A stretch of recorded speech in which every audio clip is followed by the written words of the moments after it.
ಈಗ ಸಂಪುಟ ಸವಾಲ್ ಡಿಕೆ ಶಿವಕುಮಾರ್ ಎದುರಿಸ್ತಾ ಇದ್ದಾರೆ. ನೇರವಾಗಿ ರಾಮಲಿಂಗಾರೆಡ್ಡಿ ಅವರು ಅಸಮಾಧಾನಗೊಂಡು ತಮ್ಮ ಸಚಿವ ಸ್ಥಾನಕ್ಕೆ ರಾಜೀನಾಮೆಯನ್ನು ಕೊಡ್ತಾ ಇದ್ದಾರೆ. ಕೆಲವೇ ಕ್ಷಣಗಳಲ್ಲಿ ರಾಮಲಿಂಗಾರೆಡ್ಡಿ ಸುದ್ದಿಗೋಷ್ಠಿ ಮಾಡ್ತಾರೆ. ಬೆಂಗಳೂರು ಖಾತೆ ಸಿಗದಿದ್ದಕ್ಕೆ ಬೇಸರಗೊಂಡಿದ್ದಾರೆ ರಾಮಲಿಂಗಾರೆಡ್ಡಿ.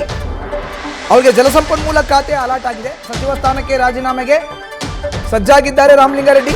ಸುದ್ದಿಗೋಷ್ಠಿಯಲ್ಲಿ ಏನು ಹೇಳ್ತಾರೆ ಅನ್ನೋದೇ ಕುತೂಹಲ. ಒಂದು ಕಡೆ ಕಾಂಗ್ರೆಸ್ನ ಹೈಕಮಾಂಡ್ ನಾಯಕರು ಇವತ್ತು ಬೆಂಗಳೂರಿಗೆ ಬರ್ತಾ ಇದ್ದಾರೆ. ರಾಜ್ಯ ವಿಧಾನಸಭೆಯಿಂದ ರಾಜ್ಯಸಭೆಗೆ ಪ್ರವೇಶ ಮಾಡೋಕ್ಕೆ ನಡೀಬೇಕಾಗಿರೋ ಚುನಾವಣೆ ಜೂನ್ 18ನೇ ತಾರೀಕು ಇದೆ. ಅದಕ್ಕೆ ಕಾಂಗ್ರೆಸ್ ತನ್ನ ಅಭ್ಯರ್ಥಿಗಳನ್ನು ಘೋಷಣೆ ಮಾಡಿದೆ. ಅಭ್ಯರ್ಥಿಗಳು ಇವತ್ತು ನಾಮಪತ್ರ ಹಾಕ್ತಾರೆ. ಅದಕ್ಕೋಸ್ಕರನೇ ನಾಮಪತ್ರ ಸಲ್ಲಿಕೆ ಪ್ರಕ್ರಿಯೆಯಲ್ಲಿ ಭಾಗಿಯಾಗಕ್ಕೆ ರಾಹುಲ್ ಗಾಂಧಿ ಅವರು ಬರ್ತಾ ಇದ್ದಾರೆ. ಇದೇ ಸಂದರ್ಭದಲ್ಲಿ ಈಗ ರಾಮಲಿಂಗಾರೆಡ್ಡಿ ಅಸಮಾಧಾನಗೊಂಡಿರೋ ಅಂಥದ್ದು. ನಿನ್ನೆ ತಡರಾತ್ರಿ ಖಾತೆ ಹಂಚಿಕೆ ಆಗಿದೆ. ರಾಮಲಿಂಗಾರೆಡ್ಡಿ ಅವರು ಇವತ್ತು ತಮ್ಮ ನಿವಾಸದಿಂದ ಕೋರಮಂಗಲದ ಶಾಸಕರ ಕಚೇರಿಗೆ ಆಗಮಿಸಿದ್ದಾರೆ. ರಾಜೀನಾಮೆ ಪತ್ರ ರೆಡಿ ಮಾಡ್ಕೊಂಡಿದ್ದಾರೆ ಅನ್ನೋ ಮಾಹಿತಿ ಇನ್ನು ಈಗಾಗಲೇ ನಿನ್ನೆಯೇ ತಿಳಿಸಿದ್ದಾರೆ. ನಾನು ಬೆಂಗಳೂರು ನಗರಾಭಿವೃದ್ಧಿ ಇಲಾಖೆ ಸಚಿವನಾಗಿ ಕಾರ್ಯವನ್ನು ನಿರ್ವಹಿಸಬೇಕು. ಒಂದು ವೇಳೆ ಆಗಲಿಲ್ಲ ಅಂದರೆ ನನಗೆ ಸಚಿವ ಸ್ಥಾನನೇ ಬೇಡ ರೀ, ನಾನು ರಿಸೈನ್ ಮಾಡ್ತೀನಿ ಅನ್ನೋ ಒಂದು ಮಾತನ್ನು ಕಡ್ಡಿ ತುಂಡು ಮಾಡದಂತೆ CM DK ಶಿವಕುಮಾರ್ ಮುಂದೆ ಹೇಳಿದ್ದಾರೆ. ಸಿದ್ದರಾಮಯ್ಯವ್ರು ಮಾತಾಡಿದ್ರು, ಪ್ರಯೋಜನ ಆಗಿಲ್ಲ. ರಣದೀಪ್ ಸಿಂಗ್ ಸುರ್ಜೇವಾಲಾ ಅವರು ಮಾತಾಡಿದ್ರು, ಪ್ರಯೋಜನ ಆಗಿಲ್ಲ. ಇವತ್ತು ರಾಹುಲ್ ಗಾಂಧಿ ಅವರು ಬರ್ತಾ ಇದ್ದಾರೆ. ಬಟ್ ಇದೆಲ್ಲ ಪ್ರಕ್ರಿಯೆಗೂ ಮುನ್ನ ಕೆಲವೇ ಕ್ಷಣಗಳಲ್ಲಿ ರಾಮಲಿಂಗಾರೆಡ್ಡಿ ಅವರು ಸುದ್ದಿಗೋಷ್ಠಿಯನ್ನು ಮಾಡ್ತಾರಂತೆ. ಸುದ್ದಿಗೋಷ್ಠಿಯಲ್ಲಿ ಏನು ಹೇಳ್ತಾರೆ ರಾಮಲಿಂಗಾರೆಡ್ಡಿ? ಕೋರಮಂಗಲದ ತಮ್ಮ ಶಾಸಕರ ಕಚೇರಿಗೆ ಅವರು ಆಗಮಿಸಿದ್ದಾರೆ. ಎಲ್ಲಿ ಏನು ಮಾತಾಡ್ತಾರೆ ಇದು ಬಹಳ ಪ್ರಮುಖವಾಗಿರುವಂಥ ವಿಚಾರ. DK ಶಿವಕುಮಾರ್ ಕ್ಯಾಬಿನೆಟ್ನಲ್ಲಿ ಈಗ ರಾಮಲಿಂಗಾರೆಡ್ಡಿ ಸಚಿವ ಸ್ಥಾನವನ್ನು ಅಲಂಕರಿಸಿದ್ದಾರೆ. ಪ್ರಮಾಣ ವಚನವನ್ನು ಸ್ವೀಕಾರ ಮಾಡಿದ್ದಾರೆ.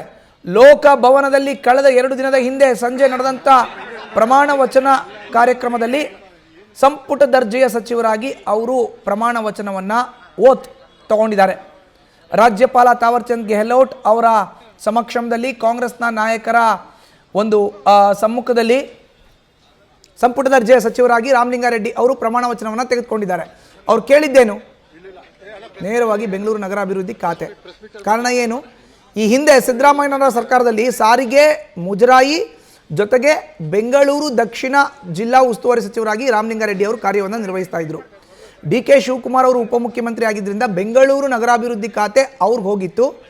ಆಗ DK ಶಿವಕುಮಾರ್ ಒಂದು ಪ್ರಾಮಿಸ್ ಮಾಡಿದ್ರಂತೆ, ನೋಡಪ್ಪ ನಾನು ನಾಳೆ CM ಆಗ್ತೀನಿ, ಆಗ ನಿನ್ನ ಕ್ಯಾಬಿನೆಟ್ಗೆ ತಗೊಳ್ತೀನಿ, ನಿನಗೆ ಬೆಂಗಳೂರು ಇನ್ಚಾರ್ಜನ್ನು ಕೊಡ್ತೀನಿ, ವರಿ ಮಾಡ್ಕೋಬೇಡ ಅಂತ. ಕೆಲವೇ ಕ್ಷಣಗಳಲ್ಲಿ ರಾಮಲಿಂಗಾರೆಡ್ಡಿ ಸುದ್ದಿಗೋಷ್ಠಿ ಅಣಿಯಾಗ್ತಾ ಇದ್ದಾರೆ. ಎನಿ ಮೂಮೆಂಟ್ ಅವರು ಆ ಸುದ್ದಿಗೋಷ್ಠಿಯನ್ನು ಉದ್ದೇಶಿಸಿ ಮಾತನಾಡ್ಬೋದು. ಮಾಧ್ಯಮಗಳ ಮುಂದೆ ಅವರು ಪ್ರತಿಕ್ರಿಯೆಯನ್ನು ಕೊಡ್ಬೋದು. ಎನಿ ಮೂಮೆಂಟ್ ಸ್ಟಾರ್ಟ್ ಆಗುತ್ತೆ. ಕೆಲವೇ ಕ್ಷಣಗಳಲ್ಲಿ ರಾಮಲಿಂಗಾರೆಡ್ಡಿ ಸುದ್ದಿಗೋಷ್ಠಿ ಏನು ಹೇಳ್ತಾರೆ? ಕ್ವಶನ್, $1 ಮಿಲಿಯನ್ ಕ್ವಶನ್ ಸ್ಟಾರ್ಟ್ ಆಗ್ತಾ ಇದೆ. ಪ್ರೆಸ್ ಮೀಟ್ ನೋಡೋಣ, ಅದರ ಲೈವ್.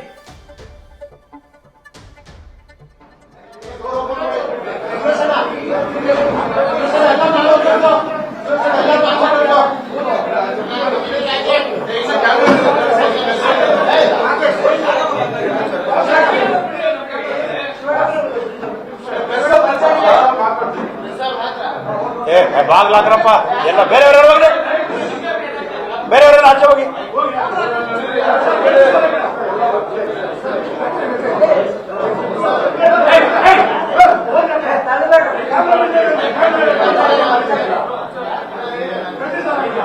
ಜಗದೀಶ್ ಇದೆ, ಅವ್ರನ್ನೆಲ್ಲ ಕಳಿಸ್ಬಿಡಿ. ಅಲ್ಲಿ ಯಾರೋ 4-5 ಜನ ಇದ್ದಾರಲ್ಲಪ್ಪ, ಅವ್ರು ಆಚೆ ಹೋಗಿ. ರಾಮರೆಡ್ಡಿ ಅಲ್ಲಿ ಬೇರೆಯವರು ಇದ್ದಾರೆ, ಪ್ರೆಸ್ನವ್ರು ಬಿಟ್ಟು ಬೇರೆಯವ್ರನ್ನ ಅವ್ರನ್ನ ಕಳಿಸಿ, ಆಚೆ ಕಳಿಸಿ.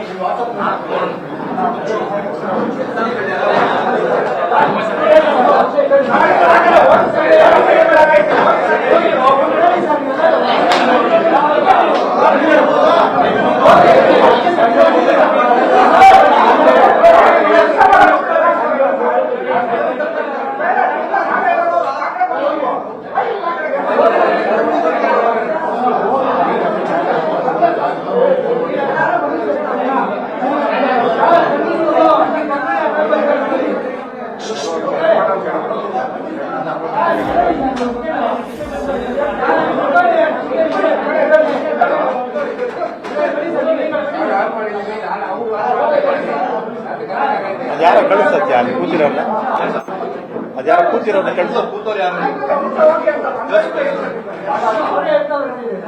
ಯಾರು ಕೂತಿರೋದಲ್ಲಿ